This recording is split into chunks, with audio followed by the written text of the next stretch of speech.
যশোরে পাইকারি বাজারে কমতে শুরু করেছে গ্রীষ্মকালীন সবজির দাম। এক সপ্তাহের ব্যবধানে কেজি প্রতি কমেছে ২০ থেকে ২৫ টাকা। বিস্তারিত জানতে যশোর সদর উপজেলার চূড়ামনকাটি পাইকারি বাজার থেকে যুক্ত হচ্ছেন সহকর্মী জুয়েল মৃধা। সরাসরি যাচ্ছি তার কাছে।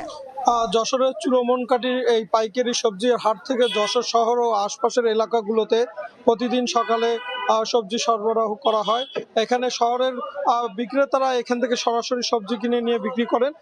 গত এক সপ্তাহের যে বাজার, সেই বাজার কিন্তু গত এক সপ্তাহ আগে যে মূল্যে বিক্রি হয়েছে সবজি, তার থেকে প্রতি কেজি সবজি এখন ২০ থেকে ২৫ টাকা কম মূল্যে বিক্রি হচ্ছে। তবে গতকালের থেকে আজকে সবজির দাম কিছুটা বৃদ্ধি পেয়েছে বলে আমাদেরকে জানিয়েছেন চাষিরা।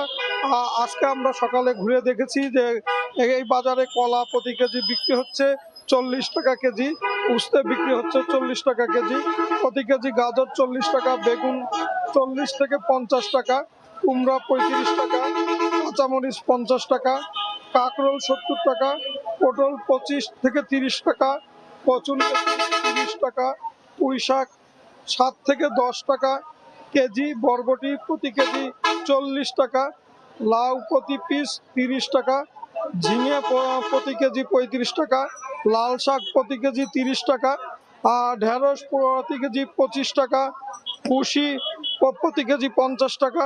এবং বাজারে নতুন সবজি হিসাবে এসেছে মূলা।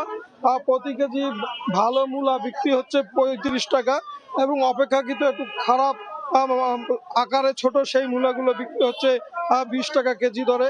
এছাড়া টমেটো বিক্রি হচ্ছে ৪০ টাকা, কচুরলতি বিক্রি হচ্ছে ৪০ টাকা দরে।